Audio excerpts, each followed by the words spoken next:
இது Navi's diary. Working உமனோட lifestyle and day routine பார்க்கணுன்னா இந்த சேனலை சப்ஸ்கிரைப் பண்ணிவிட்டு வீடியோவை தொடர்ந்து பாருங்கள். இது ஒரு மிடில் கிளாஸ் ஒர்க்கிங் மாமோட lifestyle and day routine தான். இது 15th ஜூலை எடுத்த டே பிளாக். Monday evening. இப்போ டைம் ஒரு 4:30 இருக்கும். நானும் நவியும் ஸ்கூல் முடிச்சுட்டு வெயிட் பண்ணிகிட்ருக்கோம். ரவி வந்து எங்களை பிக்கப் பண்ணுறதுக்காக. எப்பவுமே வெயிட் பண்ணுற நேரம் நான் ஏதாவது ஸ்நாக்ஸ் எடுத்துகிட்டு போயிடுவேன் அவள் சாப்பிட்றதுக்காக. இன்றைக்கி அவள் ஐஸ்கிரீம் வேணும் அப்படின்னு கேட்டால். இன்றைக்கி மழை வேறு தூறல் போட்டுகிட்டே இருக்குது. லேசான மழை பெஞ்சுது. நான் சொல்லி பார்த்தேன். அதுக்கப்புறம் சரி வாங்கி கொடுத்துருவோம் அப்படின்ட்டு அவளுக்கு ஒரு குல்ஃபி வாங்கினேன். இந்த குல்ஃபி தான் சாப்பிட்டுட்ருக்கா. இப்போ ரவி வந்துட்டாங்க. 5 o'clock ஆகிடுச்சு. நாங்கள் எல்லோரும் அங்கேருந்து கிளம்பியாச்சு. கிளம்பி வீட்டுக்கு வந்துட்டு ஆஸ் யூஷுவல் ஒரு காஃபி குடிப்போம் அப்படின்றதுக்காக பால் அடுப்பில் வச்சுருந்தேன். மார்னிங்கே எல்லா பாத்திரமும் க்ளீன் பண்ணி வச்சுட்டேன். விளக்கினது எல்லாமே கவுத்து வச்சுருக்கேன். ஒரே ஒரு குக்கர் மட்டும்தான் இருந்தது விளக்கிறதுக்கு. அது மட்டும்தான் அடுப்பு மேடையில் இருந்தது. இன்றைக்கி நைட்டு செய்கிறதுக்கு தோசை மாவு இல்லை.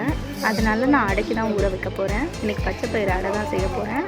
அதனால் தேவையான அரிசியும் பச்சைப்பயிறு பட்டாணி 3ஐயும் ஊற வைக்க போகிறேன்.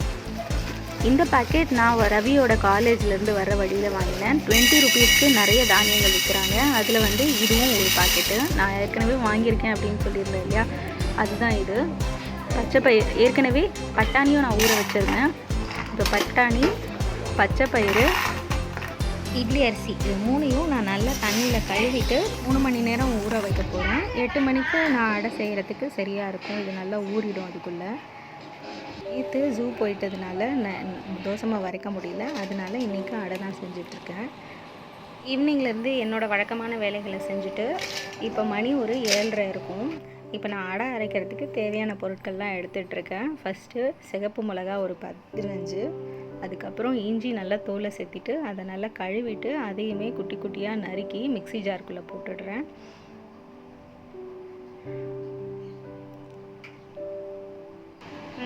அதுக்கப்புறம் ஒரு சின்ன பெருங்காயத்துண்டு, தேவையான அளவு உப்பு, ஊறின பச்சைப்பயிறு பட்டாணி இது எல்லாத்தையும் போட்டு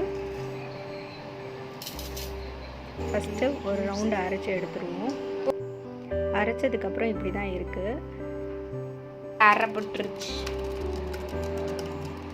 அடுத்த ரவுண்டு அரிசியையும் மிக்ஸி ஜாரில் போட்டு அதையும் நல்லா அரைச்சி எடுத்துட்டேன். இப்போ இந்த மாவை நல்லா மிக்ஸ் பண்ணிடலாம். இது 2 வேளைக்கு சேர்த்து நான் அரைச்சிருக்கேன். இப்போ மாவை நல்லா மிக்ஸ் பண்ணிவிட்டு நான் 4 வெங்காயத்தை நல்லா தோலை உரிச்சிட்டு பொடி பொடியாக நறுக்கி அதையும் மாவு மிக்ஸ் பண்ண போகிறேன். தோசை மாவு இல்லாத அன்னைக்கு எனக்கு அடை செய்கிறது தான் ரொம்ப ஈஸியான வேலை. அது எங்கள் 3 பேருக்குமே ரொம்ப பிடிக்கும் அப்படின்றதுனால நான் ரொம்ப சீக்கிரமாகவே அதை பண்ணி முடிச்சிடுவேன். நான் வெங்காயம் கட் பண்ணிகிட்டு இருக்கும்போது நவி தான் இந்த ஷார்ட்ஸ் எல்லாம் எனக்காக எடுத்தா. இப்போ நறுக்கின வெங்காயத்தை இந்த மாவோடு சேர்க்க போகிறேன். உங்களுக்கு பச்சை மிளகா வேணும்னா அதையும் சேர்த்து பொடி பொடியாக நறுக்கி இதோட இந்த மாவோடு சேர்த்துக்கோங்க. எனக்கு இதுவே காரம் சரியான அளவாக இருக்குது. அதனால் நான் அது போடலை. கருவேப்பிலையை உருவி அதையுமே பொடி பொடியாக நறுக்கி இதோட போட்டுருவேன். இந்த கருவேப்பிலை நல்ல ஃப்ளேவர் கொடுக்கும்.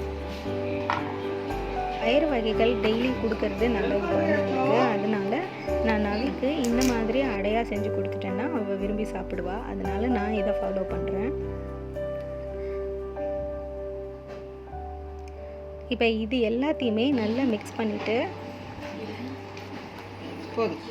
அடுப்பு ஆன் பண்ணி இதில் நான் தோசைக்கல்லை வச்சிடுறேன். ஃபஸ்ட்டு 2 தோசைக்கல் போட்டிருக்கேன். எனக்கு ஒரு அடுப்பு ரொம்ப ஸ்லோவாக இருக்கிறதுனால இன்னொரு கல்லில் வேகமாக ரெடி ஆகிடும். அதனால் 2 தோசைக்கல் போட்டிருக்கேன். இதில் ஒரு பகுதியை எடுத்து நாளைக்கு மார்னிங்காக வச்சுக்க போகிறேன். அதை ஃப்ரிட்ஜில் வச்சுருவேன். இன்னொரு பகுதியை மட்டும்தான் இப்போ இந்த பாத்திரத்தில் இருக்க மாவை நான் ஃப்ரிட்ஜில் வச்சுருவேன். இது நாளைக்கு மார்னிங்க்கு. இப்போ வந்து கொஞ்சமாக மாவை எடுத்து நான் தோசைக்கல்லில் போட்டு ஊற்றிட்டு அதை நல்லா ஸ்ப்ரெட் பண்ணியாச்சு. இது கொஞ்சம் திக்காக இருக்குது.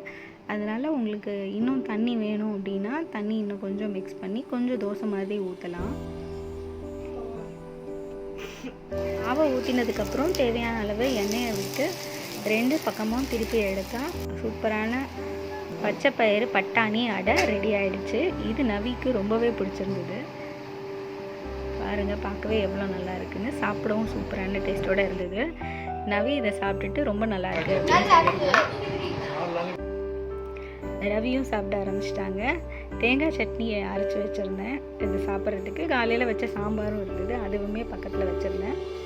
சாப்பிட வர்றதுக்கு முன்னாடி நவியும் ரவியும் விளையாண்டுட்டு இருந்தாங்க.